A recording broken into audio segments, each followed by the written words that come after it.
दोस्तों, पौराणिक फिल्मों की नायिका अनीता गुहा तो आपको याद होगी।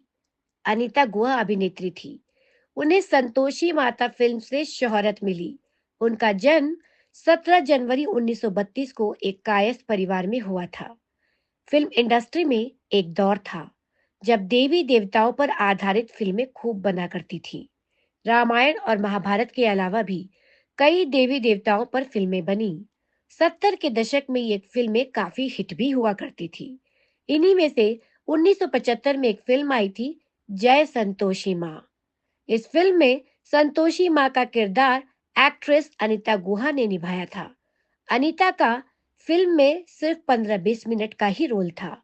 अनीता ने कभी सोचा नहीं था कि ये फिल्म बॉक्स ऑफिस पर इतनी चलेगी, लेकिन इस फिल्म ने रिकॉर्ड तोड़ कमाई की थी। इस एक फिल्म से अनीता रातों रात स्टार बन गई थी। अनीता गुहा ने 1950 में तांगा वाली के साथ बॉलीवुड में कदम रखा।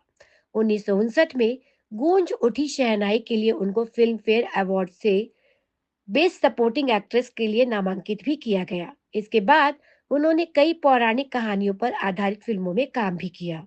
1959 में कवि कालिदास के बाद 1961 में संपूर्ण रामायण में अनीता गुहा ने सीता का किरदार निभाया था। फिल्म बड़ी हिट थी।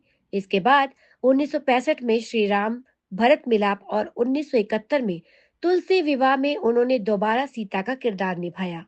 हालांकि पॉपुलैरिटी मिलने के साथ ही वह ऐसी फिल्मों में टाइपकास्ट हो गई थी। 1964 में अनीता गुहा ने महारानी पद्मिनी नाम की फिल्म में लीड रोल निभाया था। उन्होंने संगीत सम्राट तानसेन, जो कि 1962 में रिलीज हुई थी, कान कान में भगवान यानी कि कण कण में भगवान 1963 में और वीर भीमसेन 1964 में जैसी पीरियड फिल्मों में काम किया था। उन्होंने बड़ी हिट आराधना मूवी, जो कि 1969 में रिलीज हुई थी और राजेश खन्ना और शर्मिला टैगोर अभिनीत फिल्म मूवी थी, उसमें उन्होंने राजेश खन्ना की दत्तक मां की भूमिका निभाई। उन्होंने अभिनेता मानिक दत्त से शादी की थी।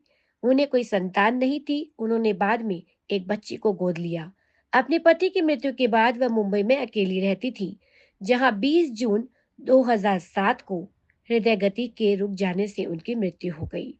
अनीता गुहा अभिनेता प्रेमा नारायण की मामी है।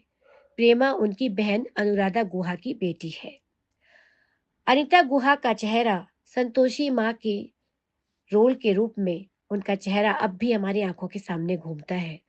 बिल्कुल जैसे लगता है अभी ये फिल्म ताजा ही रिलीज हुई है। क्योंकि कुछ फिल्में और कुछ किरदार ऐसे होते हैं जो पुराने हो जाते हैं, मगर हमेशा नए से रहते हैं, क्योंकि वो हमारे जहन में रहते हैं।